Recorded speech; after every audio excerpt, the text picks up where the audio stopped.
Bem, pessoal, então vamos dar início à nossa aula de hoje com o tema de introdução à flotação mineral.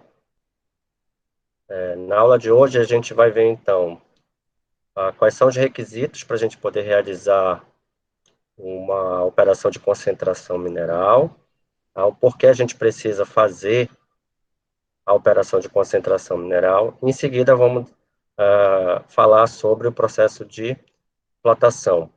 O que é o processo de flotação? Em que ele está baseado, e vamos falar inicialmente da sua principal característica, que faz com que as espécies minerais se separem, que é a questão da molhabilidade. E por último, para encerrar, né, a aula de hoje, a gente vai falar de alguns reagentes que são utilizados no processo de flotação. Então, primeiro, por que a gente precisa concentrar minérios, né? Então, nessa tabela que eu vou mostrar aqui para vocês, mostra aqui em relação aos teores do elemento ou do mineral de interesse, né, que vai ser utilizado, a importância da gente fazer a operação de concentração, ou concentrar, né, aumentar, elevar o teor do elemento ou mineral de interesse no minério para ele poder ser utilizado numa determinada aplicação. Como, por exemplo, a gente tem aqui o chumbo, né, que para ele poder ser utilizado como eletrodo de bateria, é necessário que a sua concentração, o seu teor, né, da matéria-prima mineral, esteja acima de 77%. Entretanto, na natureza, na costa terrestre, o teor que se consegue alcançar, né, que ele se encontra na natureza, é em torno de 0,002%. Daí a necessidade da gente ter que elevar esse teor para ele poder ser utilizado nessa aplicação como eletrodo de bateria. Sai de 0,002% para 77% na matéria-prima mineral, que vai ser o meu concentrado, né? E aí a natureza também se encarrega, né, em algumas localidades, de fazer essa concentração, que é o que a gente chama de minério. Então, em alguns jazimentos, né, a gente encontra essa acumulação anômala de um determinado elemento ou mineral.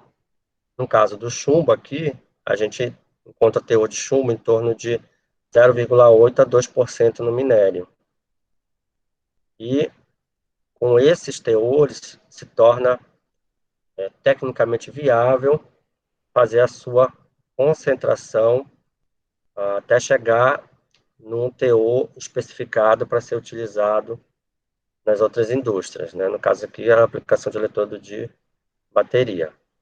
Então, ele sai de 0,8 a 2% para 77% após a operação de concentração mineral. Tá? No caso aqui, o principal mineral, né, de minério, que contém o chumbo, é a galena. E na galena, o teor de chumbo é em torno de 86%. A mesma coisa aqui para o cobre. Então, a gente tem aqui, para essa aplicação como fio de cobre, é necessário que a gente tenha no concentrado, né, na matéria-prima, para utilização como fio de cobre, em torno de 30 a 38% de cobre. Entretanto, a gente encontra o cobre na natureza em torno de 0,01%.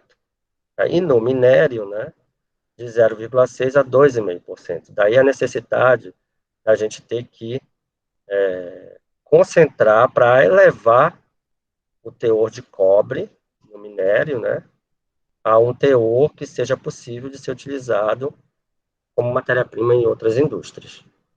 Tá? E o mineral de minério, né, utilizado para o cobre, né, um dos principais é a calcopirita, que contém 34,6% de cobre. Já o fósforo, para ser utilizado como fertilizante, é necessário que o teor dele esteja em torno de 30% na matéria-prima mineral. E na natureza, na crosta terrestre, a gente encontra em torno de 0,101% de fósforo. Tá? E como a gente costuma, no caso do fósforo, né, representar a sua composição química pelo óxido de fósforo, P2O5, que na natureza está em torno de 0,231%. E no minério, vai variar aí, dependendo do mineral em que se encontra o fósforo, de 3 a 25%, e das suas impurezas no minério, né, de 3 a 25%. O principal mineral de interesse que contém o fósforo é a apatita. E na apatita nós temos fósforo com teor de 42,3%. Tá? Daí a necessidade da gente ter que concentrar o minério, né, para elevar esse teor a um valor que possa ser utilizado nas outras indústrias. E para que a gente consiga fazer a operação de concentração, como já foi falado nas outras aulas, né, é necessário que a gente atenda a três condições básicas, né, que são a liberabilidade, que é a condição de estarem livres as espécies minerais uma das outras, né, as espécies devem estar individualizadas nas partículas minerais para que a gente consiga separá-las. A diferenciabilidade, é necessário que haja uma diferença de propriedade física, preferencialmente acentuada, entre as espécies que eu desejo separar, né? E a separabilidade dinâmica, que é a condição da gente empregar forças sobre essas partículas para que elas tomem trajetórias, né, diferentes e consigam serem separadas uma das outras. Tá?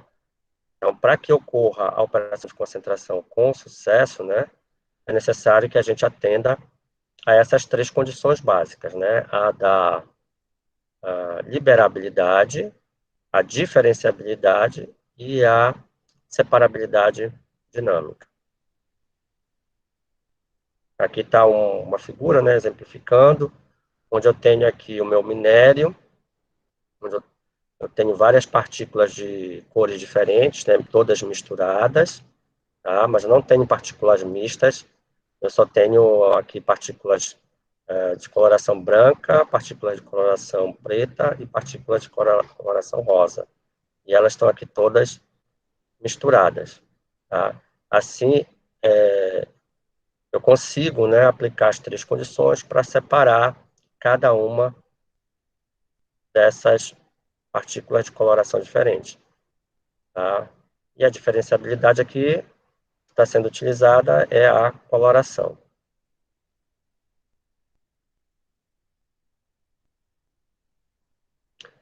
Então, vamos falar agora sobre o processo de flotação.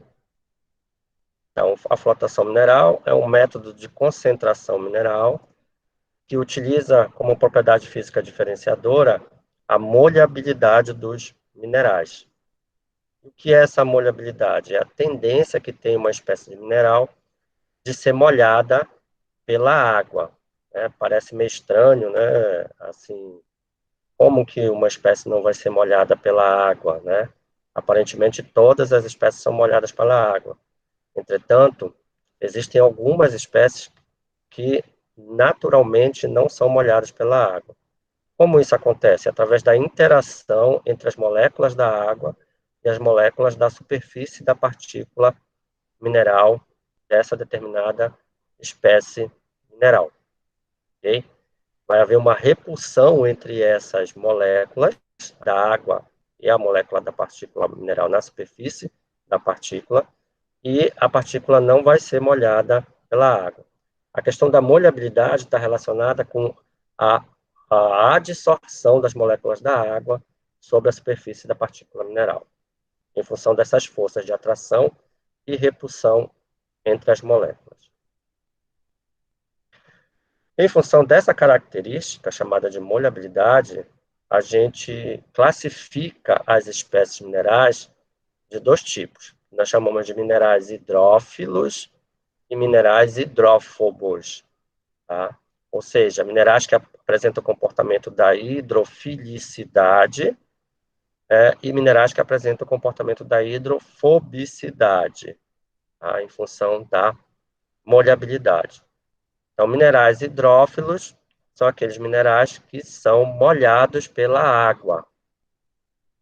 E os minerais hidrófobos são aqueles minerais que não são molhados pela água, tá? Então, pela palavra, a gente já consegue descobrir, né, se são ou não molhados pela água. Por quê? Porque o sufixo filo da palavra hidrófilo significa amigo e hidro significa água. Então, hidrófilo é amigo da água, ou seja, aquele que é molhado pela água, que tem afinidade pela água. E hidrófobo, o sufixo phobos vem de fobia, que quer dizer aversão, medo, né? Então, hidroágua, aversão à água, medo da água, o que não é molhado por ela, tá? Então, em relação à molhabilidade dos minerais, né, nós temos aqueles minerais que são molhados pela água, chamados de hidrófilos, e aqueles minerais que não são molhados pela água, chamados de hidrófobos. Tá? E assim, na flotação, a gente vai separar esses dois tipos de minerais. Os minerais hidrófilos dos minerais hidrófobos. No processo de flotação, a gente costuma ter um sistema trifásico. O que é esse sistema trifásico? É um sistema onde ocorrem três fases simultaneamente. Quais são essas três fases? A gente tem uma fase líquida, esse líquido utilizado, né, no processo de flotação é a água, uma fase sólida, que vai ser o nosso minério, o minério mais água formam o que a gente chama no tratamento de minério de polpa, né, polpa mineral, e vamos inserir nesse sistema uma terceira fase, uma fase gasosa. E esse gás utilizado é o ar, tá? Que é formado, né, basicamente por oxigênio e nitrogênio, tá? Então, na flotação, a gente adiciona essas três fases dentro de um tanque, né? Então, vou colocar aqui a minha polpa mineral, né? A minha fase sólida, que é o minério, mais a água, dentro desse tanque. Esse tanque, ele possui um agitador, tá? Esse agitador, a função dele é manter as partículas sólidas em dispersão dentro do tanque, né? Ou seja, manter as partículas em movimento dentro do tanque, tá? E, através do eixo do agitador, a gente vai inserir a fase gasosa, que é o ar, tá? Esse ar, ele vai ser inserido na forma de bolhas, de pequenas bolhas de ar, tá? E o que vai acontecer dentro do tanque ao adicionarmos as bolhas de ar? Vai haver uma interação, tá, entre a fase gasosa e a fase sólida e a fase gasosa. De que maneira isso vai ocorrer? Então, a gente tem aqui e as bolhas de ar, né, vão ter afinidade com as partículas sólidas hidrofóbicas ou hidrófobas, tá? Enquanto que a fase líquida, que é a água, vai ter afinidade pelos minerais, né, ou pelas partículas minerais sólidas hidrófilas. Então, os minerais hidrófilos vão ser molhados pela água, ou seja, vão ter afinidade pela fase líquida, tá? Enquanto que os minerais hidrófobos vão ter aversão pela fase líquida, mas em compensação vão ter afinidade pela fase gasosa, pelas bolhas de ar, tá? E aí essas bolhas de ar vão capturar essas partículas hidrófobas, tá? Formando o que a gente chama de agregado bolha partículas hidrofóbicas ou hidrófobas, e essa bolha vai carregar essas partículas hidrófobas até a superfície do tanque, tá? Ao chegar na superfície do tanque, essas partículas hidrófobas vão ser descarregadas por overflow por cima do tanque, enquanto que as partículas que são molhadas pela água, ou que têm afinidade com ela, né, as partículas hidrófilas, vão ser descarregadas por baixo do tanque. E assim a gente vai separar a partícula hidrófila por baixo do tanque da partícula hidrófoba por cima do tanque. Dessa maneira, a gente consegue fazer a separação, né, por diferença de molhabilidade das espécies minerais, através do processo de flotação. Tudo bem, pessoal, até aqui?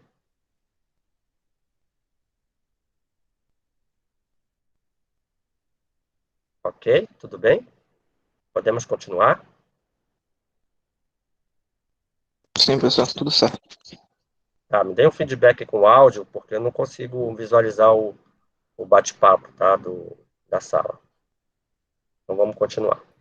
Professor, então eu poderia dizer que o material ele é overflow e underflow? Não, nós não utilizamos essa terminologia no processo de flotação, tá? Essa terminologia de overflow e underflow, ela é utilizada mais para o processo de Classificação. classificação, onde a gente separa por tamanho no meio fluido, tá certo? Certo. Aqui nós usamos o termo overflow para descarregamento das partículas hidrófobas. O overflow é aquilo que sai por cima, isso que quer dizer Uhum. overflow, tá bom? Sim. É só para falar na questão do descarregamento. Mas nós usamos outra terminologia na flotação. Então, o produto que sai por cima, ele é chamado de flotado, e o produto que sai aqui por baixo, ele é chamado Ah, de deprimido, sim. tá? Então, o produto Realmente. que sai aqui por baixo, que é constituído de partículas hidrófilas, que são molhados pela água, é chamado de deprimido. E o produto que sai por cima, por overflow, constituído de partículas hidrófobas, ele é chamado de flotado. Tá? Então, as partículas hidrófobas, elas sempre vão ser flotadas, e as partículas hidrófilas sempre vão ser deprimidas. Certo? Certo. Podemos continuar, avançar? Sim. Então, vamos lá. Então, nessa figura aqui, é para a gente visualizar como é formado o agregado bolha partículas hidrofóbicas, né?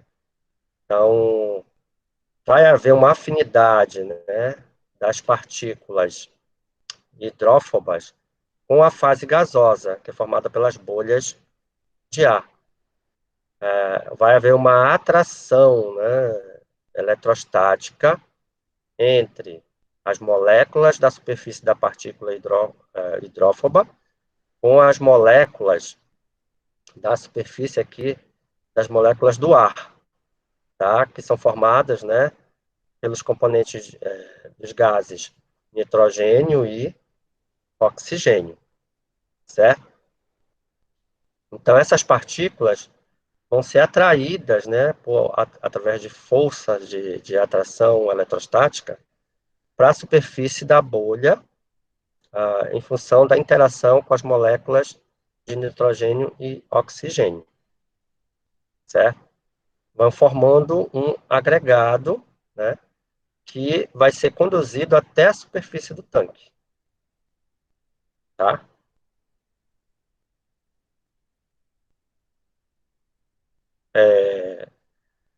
No processo de flotação, então, né, em função da propriedade física da molhabilidade, as partículas minerais vão apresentar dois tipos de comportamento: o comportamento da hidrofilicidade e o comportamento da hidrofobicidade, tá, em relação a serem ou não molhadas pela água.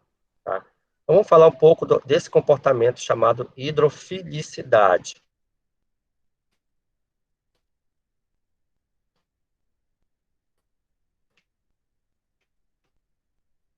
Elas vão ter uma afinidade maior, né? A afinidade maior da fase sólida, que são as partículas minerais, né? Pela fase líquida, ou seja, a água vai molhar essas partículas sólidas, que apresentam o comportamento da hidrofilização pela fase rosa, tá? Então, eu tenho aqui as partículas minerais não vão ter afinidade pela fase gasosa, pelo contrário, vão ter uma vez que ela tem, que é a regra no reino mineral. Professor, Oi? o senhor pode repetir de Tem alguém novo, é querendo porque tá entrar? travando.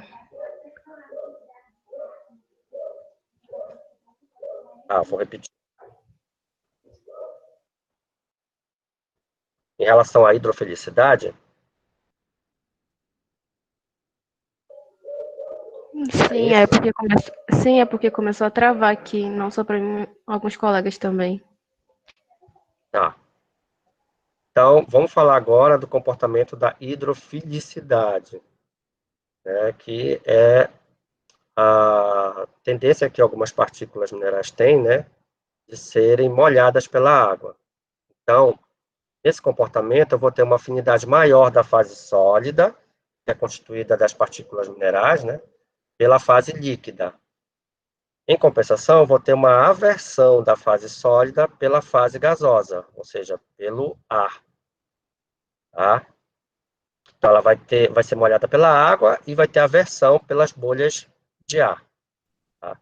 Esse comportamento da hidrofilicidade, ele constitui regra no reino mineral, ou seja, a maior parte das espécies minerais apresenta este comportamento, ou seja, de serem molhadas pela água.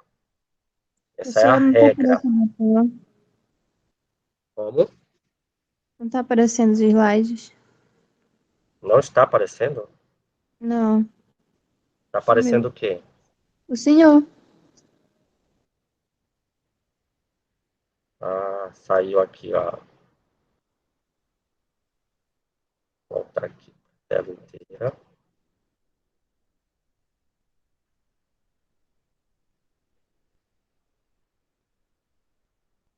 E agora, voltou a aparecer?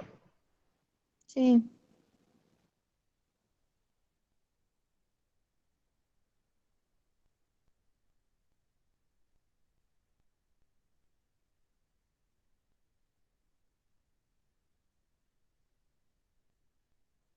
E agora, voltou? Já. Então, esse comportamento da hidrofilicidade constitui a regra no reino mineral, ou seja, a maioria das espécies minerais apresentam o comportamento da hidrofilicidade, ou seja, são molhadas pela água. Ok? O outro comportamento é o da hidrofobicidade, ou seja, comportamento que apresenta as espécies minerais de não serem molhadas pela água, ou seja, é a afinidade maior da fase sólida pela gasosa. Tá? Tem afinidade, né? As partículas minerais vão ter afinidade pelas bolhas de ar, em compensação, vão ter aversão pela fase líquida, ou seja, pela água. Então, as espécies minerais que apresentam comportamento da hidrofobicidade vão ter, não vão ser molhadas pela água, vão ter aversão pela água, tá? Mas vão ter afinidade pela fase gasosa, ou seja, pelas bolhas de ar, ou seja, vão ser atraídas, né, pelas bolhas de ar. As bolhas de ar vão formar o agregado bolha partícula hidrofóbica, tá? Esse comportamento se constitui em exceção no reino mineral, tá? Por quê? Porque o comportamento da hidrofilicidade é que vai ser a regra. E poucas espécies minerais é que vão apresentar esse comportamento da hidrofobicidade. Então, que espécies minerais são naturalmente hidrofóbicas? Então, nós temos, como exemplo, né, o enxofre, a grafita, o diamante, a molibdenita, o talco e o ouro nativo livre. Então, são apenas 6 espécies minerais, né, que são naturalmente hidrofóbicas, tá? Enquanto que a grande maioria, né, dos minerais são hidrofílicos ou apresentam o comportamento da hidrofilicidade, certo? O processo de flotação, hoje, ele é um dos processos de concentração mineral mais utilizado no tratamento de minérios, tá? Se ele é o mais utilizado, por que que ele tem toda essa utilização? Se, teoricamente, eu só consigo separar, né, esses 6 minerais, né, que são naturalmente hidrofóbicos: o enxofre, a grafita, o diamante, a molibdenita, o talco e o ouro. Hein, pessoal? Por que que o processo de flotação hoje é o processo mais utilizado para concentração no tratamento de minério? Uma vez que, né, para que haja a separação entre as espécies, é necessário que haja diferença de propriedade física, que no caso da flotação é a molhabilidade. Entretanto, apenas 6 espécies são naturalmente hidrofóbicas. Teoricamente, eu só conseguiria separar essas 6 espécies das outras espécies que são naturalmente hidrofílicas. No entanto, na prática, não é isso que acontece, né? Nós utilizamos a flotação para várias espécies minerais, não somente essas 6. Por quê? Alguém sabe dizer? Quem tem alguma ideia? Por que que isso acontece? Por causa da densidade? Não, não é por causa da densidade, tá? Eu vou explicar mais adiante o motivo pelo qual isso acontece, tá bom? Vamos falar agora, né, sobre a questão do comportamento da hidrofilicidade e da hidrofobicidade, né? Por que que as partículas minerais, né, apresentam essa característica de serem ou não molhadas pela água, né? Eu falei no início para vocês que isso ocorre devido a forças de atração entre as moléculas da água e as moléculas da partícula mineral, né, da superfície da partícula mineral. No caso aqui da flotação, não há reação química entre as partículas sólidas e a água, nem entre as partículas sólidas e as bolhas de ar, né? São constituídas de nitrogênio e oxigênio. Há apenas uma interação físico-química entre essas moléculas nas suas interfaces, tá? Que fazem com que haja forças de atração e repulsão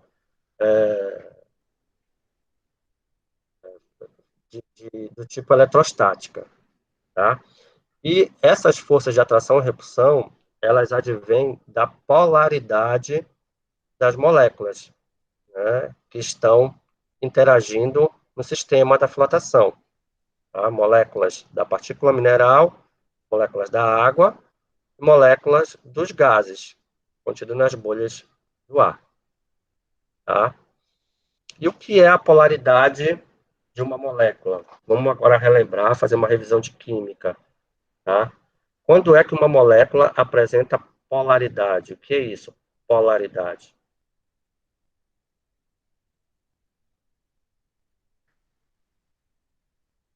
A polaridade de uma molécula é quando ela apresenta um dipolo, ou seja, um polo positivo e um polo negativo na molécula.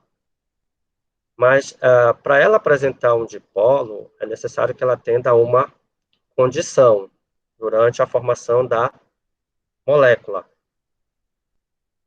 presente nos elementos químicos que vão formar essa molécula, tá? E essa condição que se faz necessária para que ocorra a polaridade, né, está relacionado com a eletronegatividade dos elementos que compõem a molécula, tá? Então, em função da diferença de eletronegatividade entre os elementos que constituem as moléculas, a molécula pode ou não apresentar um dipolo, ou seja, pode ou não apresentar polaridade. E aí a gente divide, né, divide as moléculas em relação à polaridade em dois tipos: moléculas polares, que apresentam um dipolo, né, o polo positivo e negativo, moléculas apolares, que são aquelas moléculas que não apresentam o dipolo, certo? E quando é que uma molécula vai ser polar? Quando os elementos químicos que compõem essa molécula, tá, apresentarem uma grande diferença de eletronegatividade, tá? Por exemplo, o mineral halita, que é constituído, né, quimicamente por cloreto de sódio, tá?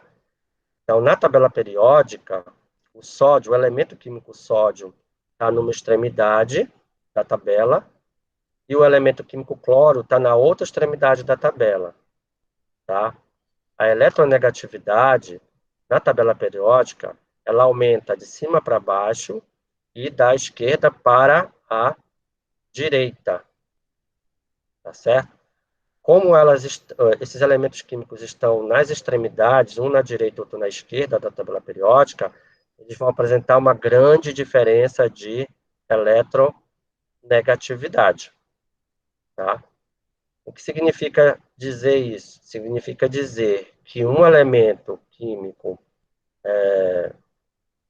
mais eletropositivo, quando se junta com um elemento químico muito eletronegativo, né, eu vou criar aí um dipolo nessa molécula. Essa molécula vai apresentar um polo positivo e um polo negativo em função das diferenças de eletronegatividades e eletropositividades, tá? É o que acontece no caso aí do mineral halita, né? A molécula do mineral halita, que é o cloreto de sódio, o, a, por causa dos elementos químicos que compõem essa molécula apresentarem uma grande diferença de eletronegatividade, essa molécula vai ser uma molécula polar, certo? Vai apresentar um polo positivo, né? Vai ser formado pelo íon sódio, né? O sódio vai ser positivo e o cloro vai ser negativo, tá? Formando um dipolo, positivo e negativo. E aí a molécula vai ser uma molécula polar. E quando é que eu tenho uma molécula apolar? A molécula vai ser apolar quando os elementos que compõem essa molécula não apresentarem diferença de eletronegatividade, tá? Por exemplo, se eu tiver o gás nitrogênio, né, que é o N2, essa molécula, eu tenho dois átomos, né, do elemento químico nitrogênio. Então, são dois átomos da mesma molécula, do mesmo elemento, é o nitrogênio. Logo, não vai haver diferença de eletronegatividade entre esses átomos, porque são do mesmo elemento, tá? Então, essa molécula do gás nitrogênio é uma molécula apolar. Ela não vai apresentar um dipolo, um polo positivo e um polo negativo. Ok? Então, é assim que a gente classifica as moléculas em relação à sua polaridade. E em relação à polaridade das moléculas, a gente sabe uma característica que acontece com as moléculas em relação à sua polaridade. Então, nós temos que molécula polar atrai molécula polar, ou seja, há uma força de atração entre as moléculas polares, né? E molécula apolar atrai molécula apolar. Também há uma força de atração entre as moléculas que são apolares. Molécula polar não atrai molécula apolar, tá? São sempre, aqui nesse caso da polaridade, são sempre a atração entre semelhantes, tá? Molécula polar com molécula polar, molécula apolar com molécula apolar. Tudo bem?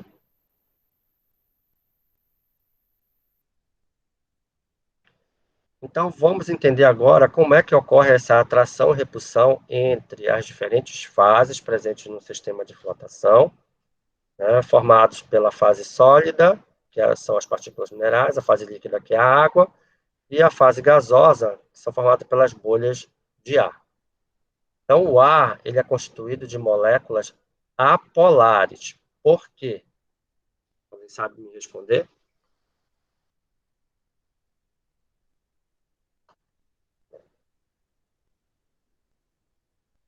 Por que que o ar é constituído de moléculas apolares?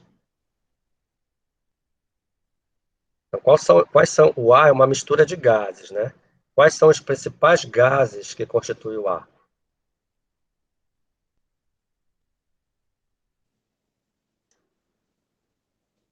Então, são o nitrogênio, né? E o oxigênio. Qual é a estrutura dessas duas moléculas? Estrutura química. Então, nós temos nitrogênio, que eu já dei o exemplo, né? São dois átomos de nitrogênio ligados. E o oxigênio é a mesma coisa, são dois átomos de oxigênio ligados. Então, não há diferença de eletronegatividade entre essas moléculas, nem na molécula do nitrogênio, nem na molécula do gás oxigênio. Então, essas moléculas do ar, elas são apolares. Elas não possuem polaridade. Ok? Já as moléculas da água, né, elas vão ser polares, vão possuir um dipolo, um polo positivo e um polo negativo, na molécula da água. Por quê? Alguém sabe dizer?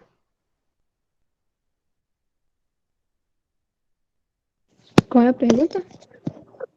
Por que que a molécula da água apresenta polaridade? Eu vou escrever aqui a molécula da água. Olha, a molécula da água, a fórmula química é Hidrogênio e oxigênio. dois átomos de hidrogênio ligado com um átomo de oxigênio. Certo?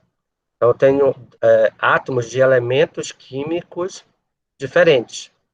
Um é o hidrogênio, o outro é o oxigênio. E reparem que a posição desses dois elementos químicos na tabela periódica, né, eles estão nos extremos da tela. Então, o hidrogênio está do lado esquerdo e o oxigênio está do lado direito da tabela periódica. Logo, eu tenho uma grande diferença de eletronegatividade entre esses dois elementos químicos, tá? Então, o hidrogênio vai apresentar um polo positivo e o oxigênio um polo negativo, tá? Então, a molécula de água é uma molécula polar, ok? Apresenta polaridade, enquanto que as moléculas do ar são formadas pelo gás nitrogênio, né, o N2, e o gás oxigênio, é o O2.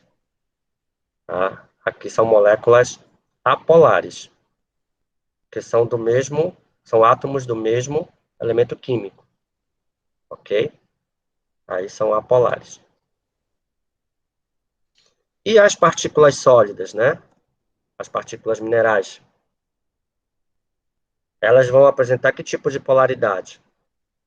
Isso vai depender da composição química de cada espécie mineral presente no minério. Então, eu posso ter moléculas polares nos minerais, né, nas partículas das espécies minerais, assim como posso ter moléculas apolares. Vai depender da composição química de cada Professor, espécie mineral presente no minério. Diga, Roseli.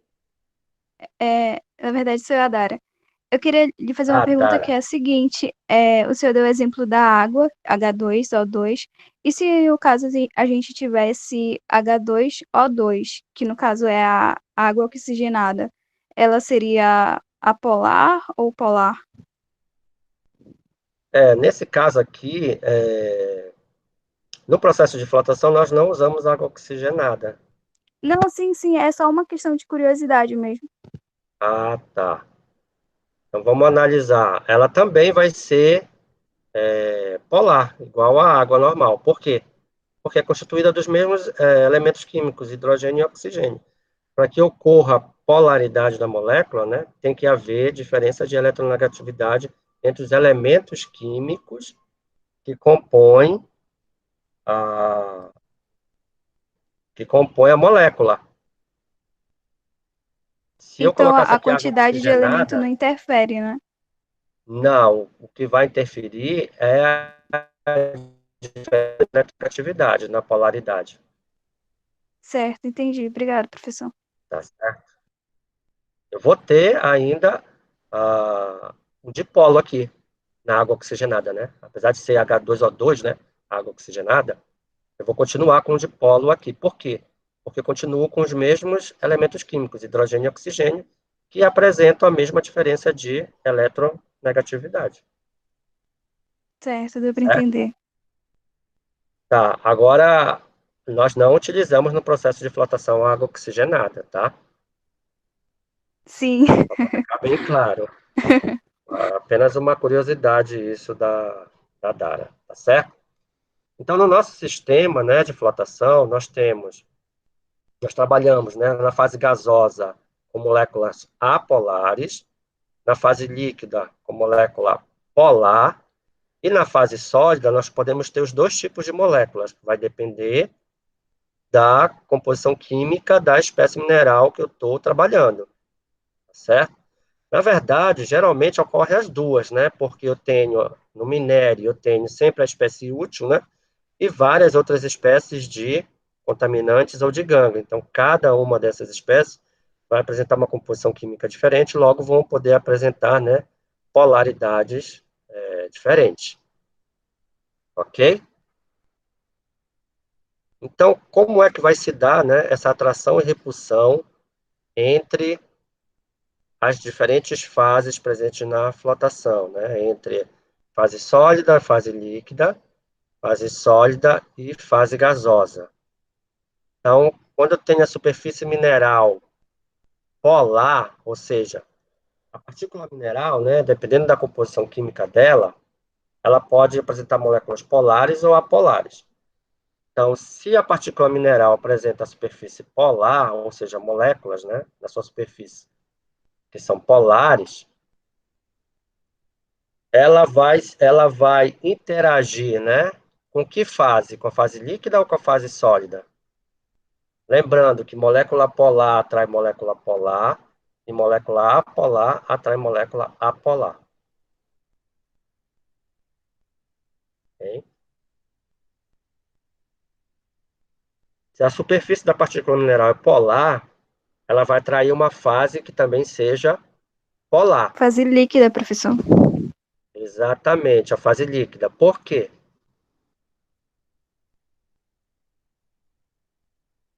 Porque que se a partícula apresentar superfície polar, vai atrair a fase líquida.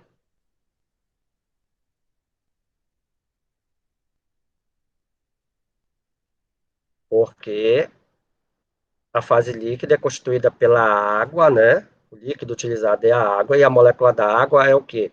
Polar ou apolar? É polar. É polar. E molécula polar atrai molécula polar, certo? São semelhantes. Então, essa partícula mineral, né, que apresenta a superfície polar, ela vai ser classificada em relação à molhabilidade, ou ao seu comportamento, como hidrofílica ou hidrofóbica. Se vai ser atraído pela água.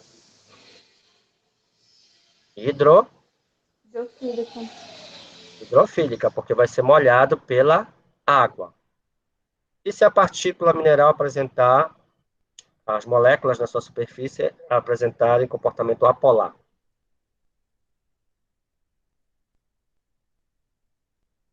Ela vai atrair que fase, né? Fase líquida ou fase gasosa? Fase gasosa. Por que a fase gasosa? Porque é a constituição de nitrogênio e oxigênio. E esses gases, as moléculas desses gases são de que tipo em relação à polaridade?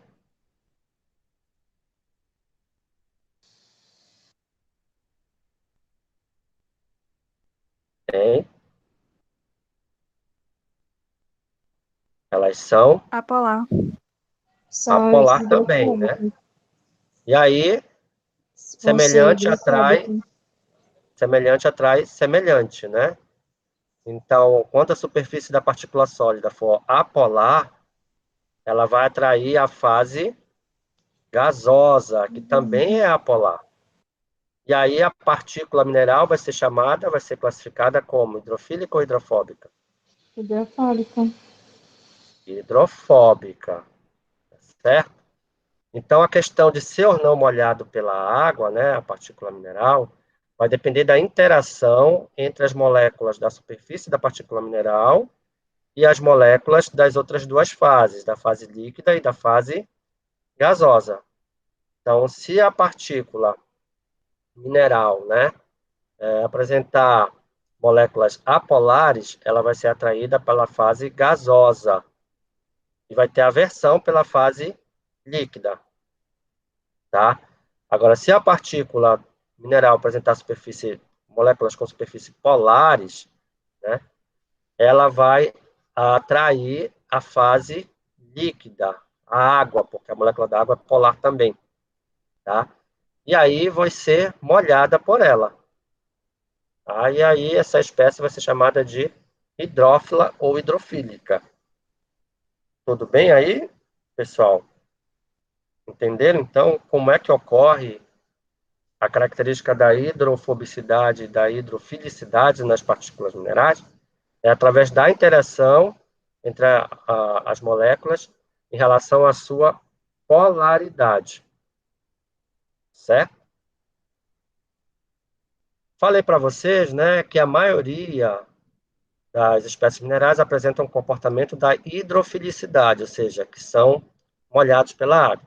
Apenas 6 espécies, né, citei para vocês, apresentam comportamento hidrofóbico, ou seja, que não são molhados pela água. Vocês lembram quais são essas 6?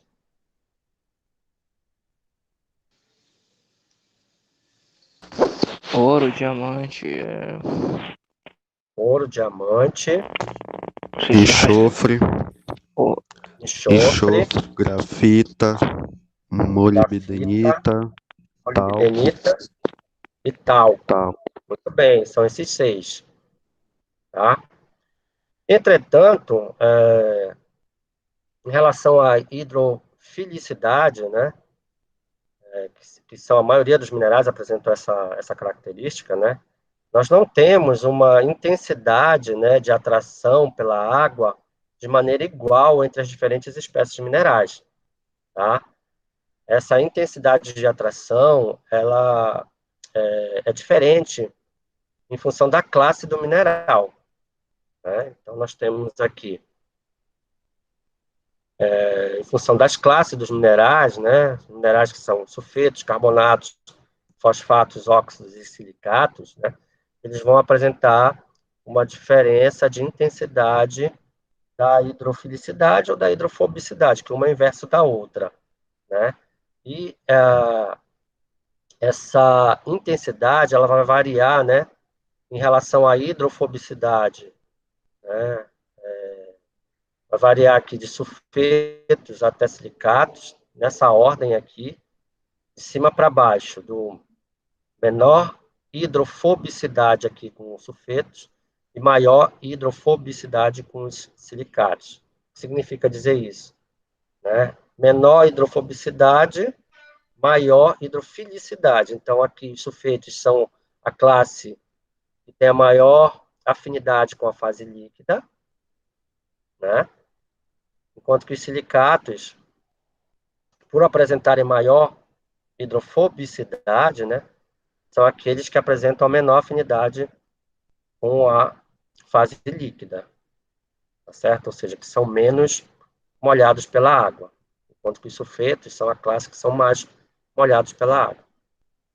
Tá? E aí a gente tem uma gradação, né? Vai aumentando ou vai diminuindo essa molhabilidade, né? Conforme a gente vai descendo aqui de sulfeto para carbonatos, carbonatos para fosfatos, fosfatos para óxidos, óxidos para silicatos, tá? Onde os sulfetos são os mais molhados e os silicatos são os menos molhados pela água. Tudo bem? Então, a gente volta para aquela pergunta, né, que eu fiz logo no início. Se o processo de flotação hoje é o processo de concentração mais utilizado no tratamento de minério, né, para elevar os teores de várias espécies minerais, como é, então, que eu consigo concentrar por flotação se a maioria dos minerais é hidrofílica? Como é que eu consigo separar duas espécies minerais, então, que são hidrofílicas por flotação, se não há diferença de molhabilidade, né? Não há diferença da propriedade física entre as espécies que eu desejo separar por flotação. E com esse processo a gente consegue separar duas espécies que são naturalmente hidrofílicas. Separar, por exemplo, sulfeto de silicato, que são, né, minerais dessas classes que são naturalmente hidrofílicos. Alguém ia responder? É porque as classes deles são diferentes e apresentam diferentes hidrofilicidades. Então, por exemplo, a a parte dos silicatos, eles têm menos hidrofilicidade que, sei lá, outra classe mineral. Seria por causa disso, É, das classes? não tem por isso, né? Porque essa diferença é muito pequena ainda, né? A gente classifica ainda como se fosse apresentasse comportamento hidrofílico, tá? Porque a diferença na intensidade é muito pequena, diferentemente das outras seis espécies que eu falei para vocês, né? Que não são molhados pela água, apresentam comportamento inverso, né? Da hidrofobicidade. Então seria pela separação de sólido e líquido? Separação sólido-líquido? Não, porque aqui a gente quer separar dois sólidos, né? De espécies minerais diferentes. Só que por flotação, só que apresentam o mesmo comportamento, né? São molhados pela água.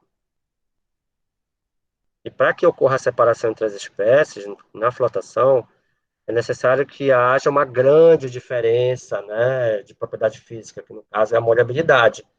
Se eu tenho uma pouca diferença, assim, não que não vá ocorrer a separação, vai, mas numa velocidade tão pequena, que o tempo que eu vou levar para separar isso daí vai levar dias, semanas.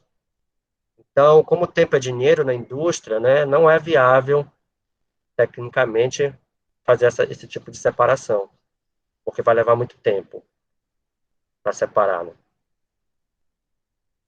Então, para que essa separação seja rápida, né, com alta velocidade, é necessário ter uma grande diferença de propriedade física. Então é aí que entra os reagentes químicos, professor? Exatamente, é o Lucas, né, que está falando? Sim, vai tipo, eu acho que é como se fosse uma certa forma, uma indução dos elementos para eles se forçarem a se separar. Mais ou menos essa a ideia. É mais ou menos essa a ideia. E a gente vai fazer isso de maneira seletiva, tá?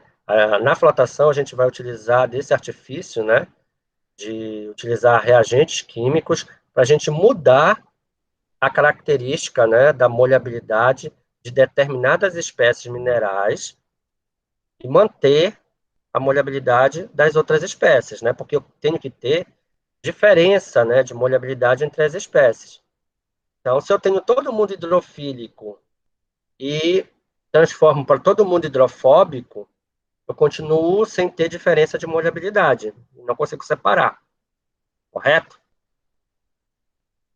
Então, eu tenho que fazer isso de maneira seletiva, ou seja, fazer que somente algumas espécies mudem o seu comportamento, de hidrofílico para hidrofóbico, enquanto a outra espécie que eu desejo separar permaneça hidrofílica, para que haja diferença de molhabilidade. E assim eu consigo fazer a separação. Eu vou induzir, como o Lucas falou, né, o comportamento hidrofóbico em determinadas espécies, tá? Enquanto que outras vão permanecer hidrofílicas, certo? E essa indução, ela é seletiva, ela tem que ser seletiva, ok? Eu não posso modificar o comportamento de todas as espécies, eu tenho que modificar de algumas somente, para que haja diferença de molhabilidade. E por causa desse artifício, a flotação se tornou o método mais utilizado no tratamento de minérios para se fazer a concentração das espécies minerais, porque praticamente de quase todas as espécies eu consigo, utilizando um reagente adequado, né, modificar o comportamento da molhabilidade e fazer essa separação. Diferentemente dos outros métodos de concentração, como, por exemplo, o método densitário, né, ainda não existe uma tecnologia que faça com que a gente modifique a densidade da espécie mineral, né? Então, se eu tenho duas espécies que eu desejo separar, uma com densidade 2,6 e outra com densidade 2,65, a diferença de densidade entre elas é muito baixa. Eu não vou conseguir separá-las por densidade, né, na concentração densitária, de maneira rápida. Vou demorar aí semanas, meses, possivelmente até anos para conseguir fazer essa separação, que não é viável tecnicamente em escala industrial, certo? Então, quanto maior a diferença de propriedade física, mais rápida é a separação. Ok? E com os outros métodos de concentração, eu não consigo mudar a propriedade física entre as espécies, né? Não existe uma tecnologia que faça mudar a diferença, mudar a densidade de uma espécie e manter a de outra. Ou na concentração magnética, conseguir mudar a suscetibilidade magnética de uma espécie e manter a de outra. Então, ainda não existe essa tecnologia para os outros métodos. Mas na flotação, a gente consegue fazer isso. E por conta desse artifício, né, dessa tecnologia, a gente consegue aplicá-la para várias espécies minerais, a separação.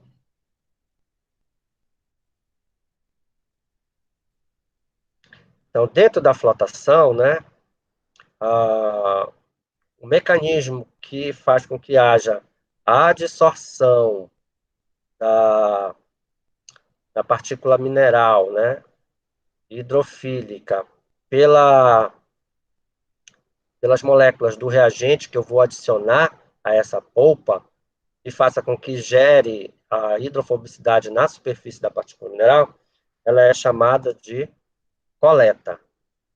Tá? Então, coleta é um mecanismo de adsorção e geração de hidrofobicidade na partícula hidrofílica. Tá?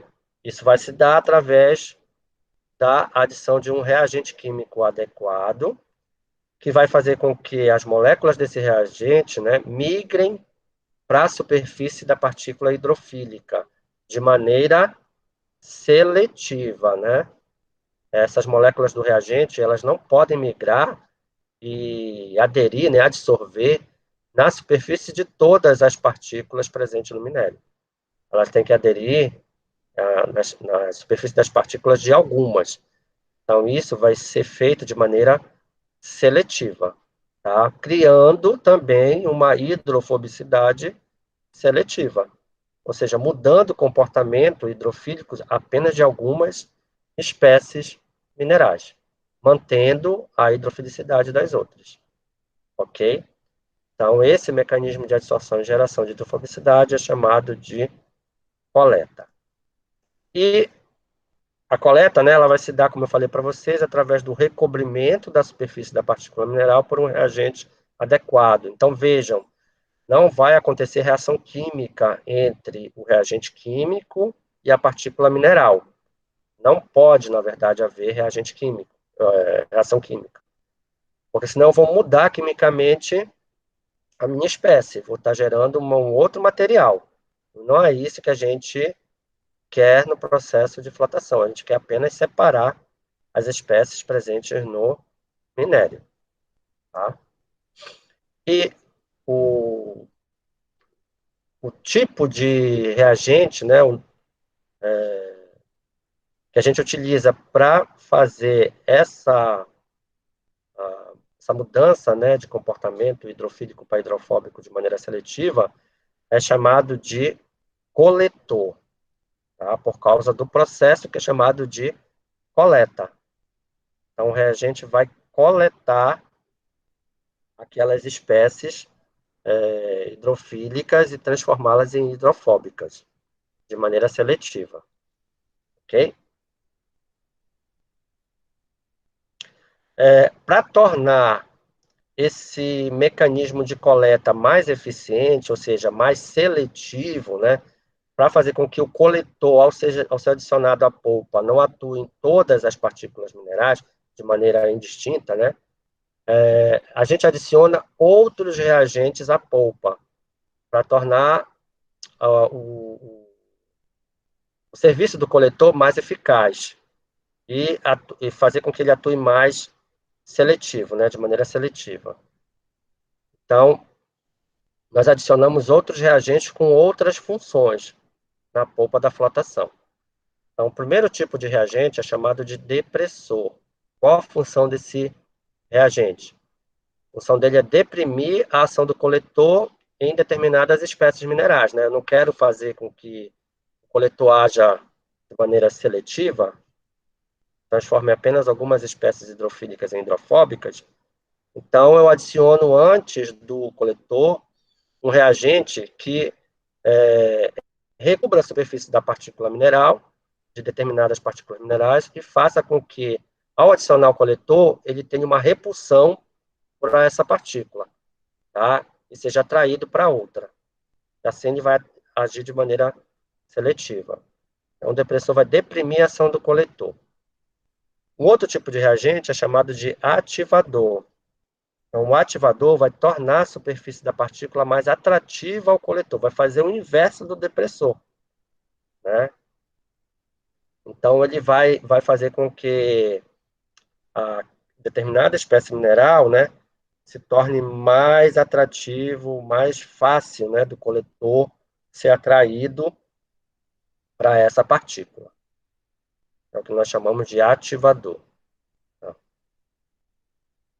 Além desses dois, nós temos ainda os sequestradores, que são reagentes que têm a função de remover íons que produzem uma ação depressora indesejável durante o processo da coleta, que são esses íons ferro mais 3, ferro mais 2, cálcio mais 2 e alumínio mais 3. Então, eles vão fazer esses íons precipitarem na polpa, tá? Fazendo com que eles sejam retirados da polpa e não impeçam a ação do coletor. Temos também os chamados reguladores. A função desses reagentes, né, é de controlar o pH da polpa. O pH ele tem uma forte influência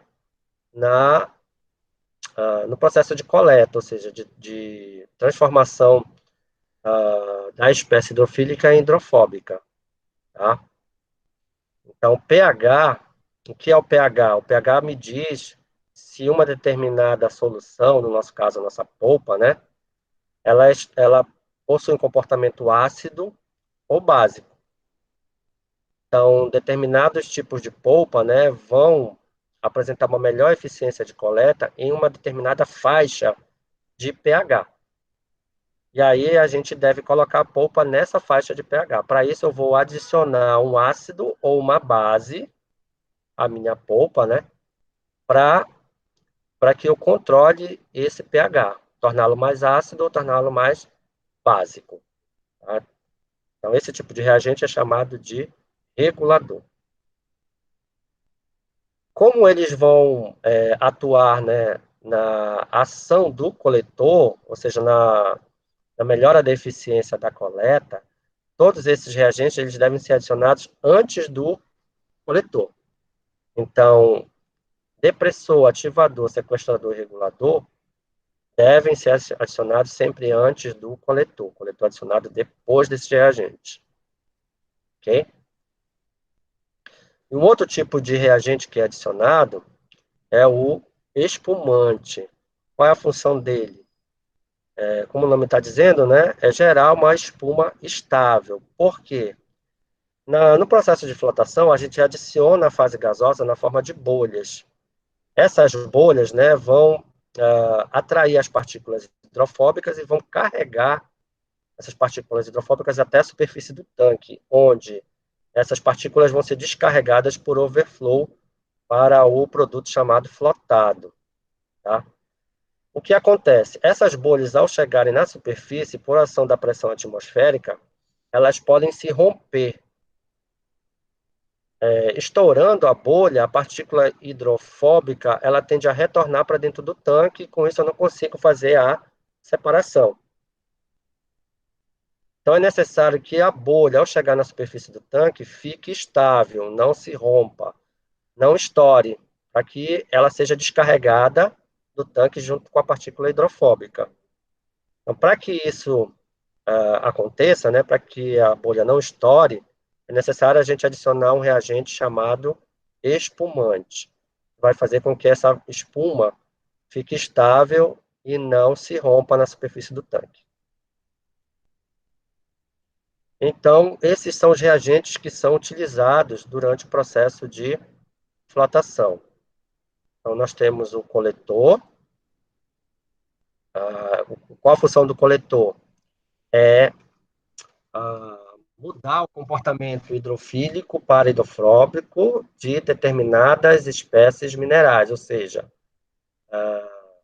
mudar esse comportamento hidrofílico para hidrofóbico de maneira seletiva, para que haja diferença de molhabilidade entre as espécies que eu desejo separar.